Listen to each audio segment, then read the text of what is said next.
Get ready with me for my third day of school as an irregular student. Dapat dito guys manonood ako ng movie kaso naisip ko may pasok na nga pala ako bukas. Sobrang excited ako sa klase ko bukas kasi ito na yung parang first day ko eh. Kasi yung unang pasok ko, wala klase pala, yung pangalawang pasok ko online class pala.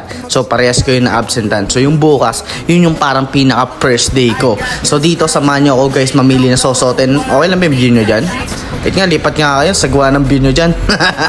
So ngayon guys, inaayos ko na yung mga sosuotin ko para bukas. Talagang nilabas ko dito yung mga panlaban ko guys kasi gusto ko pag makikita ko yung mga klase ko bukas, presentable ako. Kasi sure naman ako na kahit anong suot ko dito sa dalawa na to, magiging escort ako ng classroom. So after kong ayusin yung mga susuotin ko, pangalawang ginagawa ko ay nililinis ko yung sakyan kasi gusto ko talagang smooth yung itsura niya pag dinadrive para alam mo yung pagpapasok ko ng parking lot doon sa LPU, matitingin ang lahat sa oh my god, who's that boy? He got some moves, bro. So tara, akit na tayo guys, maghilamos na tayo para makapag-ready na tayo matulog. At excited na ako para sa pasok ko bukas. Oh my goodness, ini-imagine ko na pagpasok ng classroom, sisigawan lahat, Yuki, Yuki, Yuki. Bidang-bida no? Pero joke lang guys, nahiya ako. Pero excited na ako. Pero yun guys, patulog na tayo dito. At yun na, good night sa lahat sa inyo dyan. Sana makatulog kayo ng maimbing. Kasi ako sure ako makakatulog ako maimbing kasi meron na ako pasok bukas. Woo!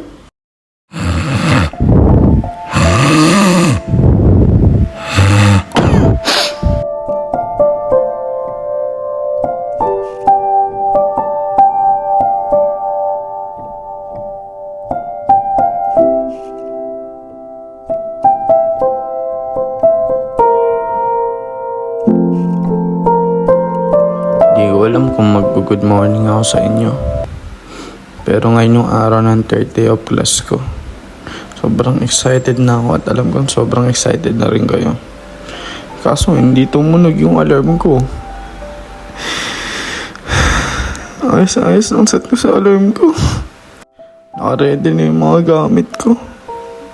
Papasok na lang ako, hindi pa ako nagising. Paano ako nang makikilala ng mga kaklase ko?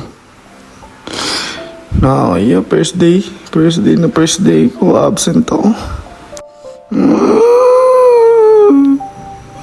Pero nag-chat sa akin dito yung kaklase ko. Sabi niya hinahanap daw ako ng mga kaklase ko. Gusto ko na rin sila makilala. Pero wala pa yung prop. Baka maunahan mo pa. Wala pa yung prop? Wala pa yung prop. 7:30. Paano kung maunahan ko yung prop? Di yung prop yung late. Mas okay na atang late kaysa absent. Tara, pasok na tayo. My lonely days are over.